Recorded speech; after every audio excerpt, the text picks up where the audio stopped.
इस ट्यूटोरियल में हम ये क्वेश्चन सॉल्व करेंगे which says if the non parallel sides of a trapezium are equal. Okay, तो सबसे पहले हमें एक ट्रेपीजियम गिवन है। ट्रेपीजियम मतलब एक ऐसी क्वाड्रिलेटरल जिसका one pair of opposite sides जो है पैरेलल हैं और वन पेयर नहीं है। ठीक है, और साथ में हमें गिवन क्या है कि इसकी नॉन पैरेलल साइड्स, ये जो नॉन पैरेलल साइड्स हैं ये आपस में इक्वल हैं। तो ये गिवन हो गया हमें कि A D is congruent to B C.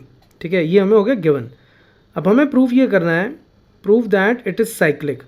Cyclic का मतलब क्या हुआ, कोई भी क्वाड्रिलेटरल साइक्लिक कब होती है, जब उसके चारों वर्टिसेस से कोई ना कोई एक सर्कल जरूर होकर निकलता हो। और इस चीज़ को प्रूव करने के लिए हमारे पास एक स्पेशल प्रॉपर्टी होती है इसकी कि इसके दोनों ऑपोजिट एंगल्स का सम, अगर क्वाड्रिलेटरल के किन्हीं भी दो ऑपोजिट एंगल्स का सम 180 डिग्रीज हो तो इसका मतलब वो क्या होती है, साइक्लिक। तो यानी कि अगर इसको मुझे साइक्लिक प्रूव करना है तो मैं इसमें से कुछ भी प्रूव कर दूं कि angle A plus angle C is 180 degrees और angle B plus angle D is 180 degrees, तो इसका मतलब ये क्या हो जाएगी, साइक्लिक। हम इसमें एक कंस्ट्रक्शन भी करेंगे बाद में, पहले हम इसका प्रूफ शुरू करते हैं और फिर देखेंगे कि हमें कंस्ट्रक्शन क्या करनी है और उसकी ज़रूरत क्यों है। ठीक है, अब इसको प्रूव करने से पहले हम एक थ्योरम रिमाइंड कर लेते हैं कि कोई भी दो पैरेलल लाइंस हो, हमारे पास कोई भी दो पैरेलल लाइंस हो और उनको एक और स्ट्रेट लाइन किन्हीं दो डिस्टिंक्ट पॉइंट पे इंटरसेक्ट करती हो, यानी कि ये इनका ट्रांसवर्सल हो, तो सेम साइड में बनने वाले इंटीरियर एंगल्स का सम हमेशा कितना होता है, 180 डिग्रीज। सेम साइड में बनने वाले इंटीरियर एंगल्स, सेम साइड मतलब ट्रांसवर्सल के सेम साइड और इन दोनों पैरेलल लाइंस के अंदर इंटीरियर, तो interior angles on the same side, तो इन दोनों का सम कितना होता है, 180 डिग्रीज। अब ए बी और सी डी भी गिवन है, पैरेलल है, ये भी मैं यहाँ लिख लेता हूँ वैसे कि A B is parallel to C D, ये हमें गिवन है। ठीक है, तो बी सी एक इनका क्या हो गया, ट्रांसवर्सल, ये ट्रांसवर्सल हो गया, तो इसका मतलब angle B plus angle C, इन दोनों एंगल्स का सम कितना होगा, 180 डिग्रीज। तो ये हम यहाँ पे लिख लेते हैं, angle B plus angle C is equal to 180 degrees. Why, same side interior angles. इस थ्योरम का प्रूफ अगर आपको देखना हो तो टॉप राइट कॉर्नर में मैंने लिंक दिया है, आप उसको देख सकते हो। ठीक है, B plus C is 180 degrees. Okay, मुझे लेकिन क्या प्रूव करना है, मुझे ये प्रूव करना है कि B plus D is 180 degrees और ए प्लस सी। ठीक है, अब देखो, अगर यहाँ पे मैं ये प्रूव कर दूँ कि एंगल सी और एंगल डी आपस में बराबर हैं, ठीक है, तो ये प्रूव हो जाएगा। इसकी जगह मैं एंगल डी लिख दूंगा तो ये प्रूव हो जाएगा कि angle B plus angle D is 180 degrees और मेरा काम चल जाएगा। ठीक है, लेकिन अब डी एंगल और सी एंगल एक ही लाइन के ऊपर है, तो अगर अब मैं ये ट्रेपीजियम को दोबारा से यहाँ पे एक बार देखूँ, ये डी पॉइंट है, ये सी पॉइंट है। अब दो एंगल्स को कॉन्ग्रुएंट प्रूव करने के लिए मुझे किन्हीं दो ट्रायंगल्स को कॉन्ग्रुएंट प्रूव करना पड़ेगा। ठीक है, अब यहाँ पे अगर मैं इसको इसके साथ ज्वाइन कर दूँ तो ये जो दो ट्रायंगल्स बनती हैं, डी एंगल तो कट गया, यहाँ पे आधा इधर चला गया, आधा इधर चला गया, और वैसे भी ये दो ट्रायंगल्स कॉन्ग्रुएंट प्रूव नहीं हो सकती क्योंकि ये ऑब्ट्यूज एंगल ट्रायंगल है और ये एक्यूट एंगल ट्रायंगल है। तो ये फंडा तो चलेगा नहीं कि मैं ऐसे डायगोनल बना के कोई दो ट्रायंगल्स कॉन्ग्रुएंट प्रूव कर दूँ, तो इसको तो हम छोड़ देते हैं।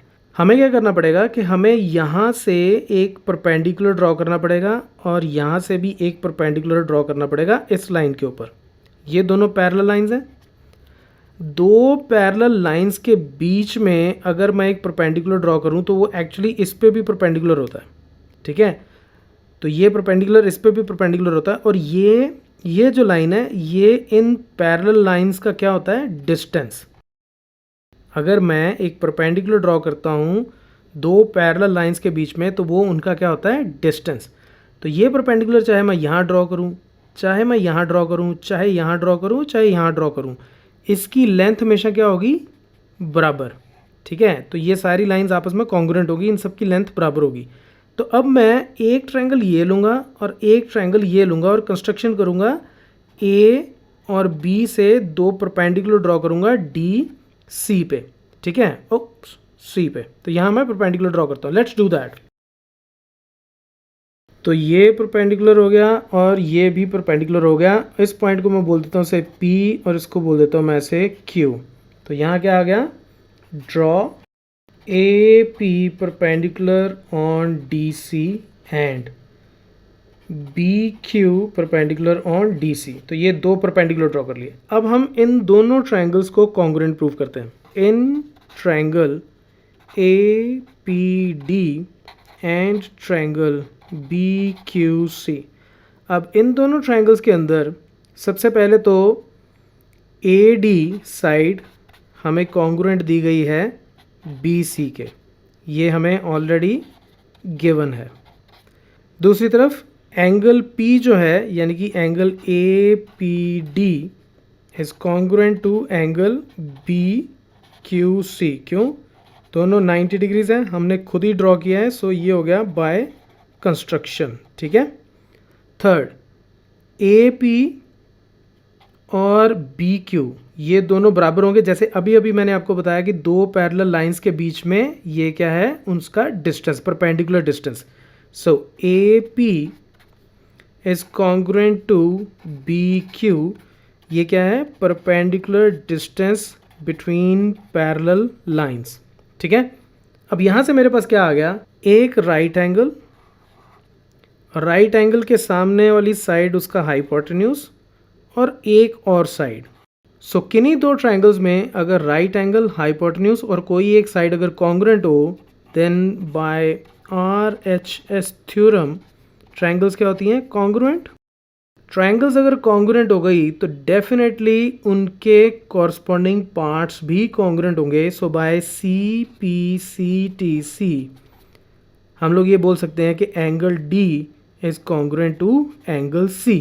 ये साइड इसके कॉन्ग्रुएंट थी तो इसके सामने वाला एंगल इसके सामने वाले एंगल के बराबर होगा। ठीक है। अब इसको अगर मैं नंबर 1 बोल दूं, ठीक है, अब D और C आपस में बराबर हो गए तो ये रिजल्ट अब मैं यहाँ यूज़ करता हूँ। सो दिस इम्प्लाइज 1 क्या बन जाएगा, इक्वेशन 1 क्या बन जाएगी, angle B plus angle C is equal to 180 degrees implies angle B plus, अब एंगल C की जगह मैं एंगल D लिख सकता हूँ, angle D is equal to 180 degrees, hence proved.